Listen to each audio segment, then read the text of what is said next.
Ito yung menu namin for today sa lunch. Tempura, yasay. Baliktarin na natin, guys. Wow. Para pantay ang luto. So, yummy na siya. Yung tempura yasay is yung gulay. Iba't ibang gulay na carrots, beans,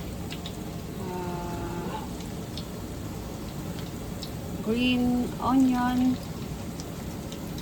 tapos flour, lagyan ng iba't ibang ingredients din. Ditong ginamit ko ditong panlagay, guys, is yung ano ba tawag nito, yung cheese powder dito,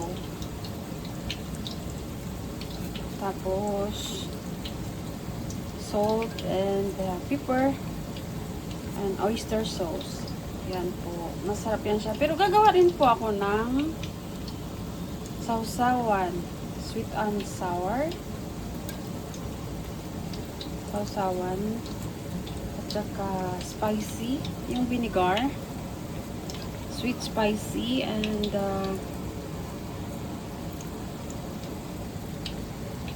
not spicy. Yan. Ganun. Sausawan. O diba masarap? Kainan na.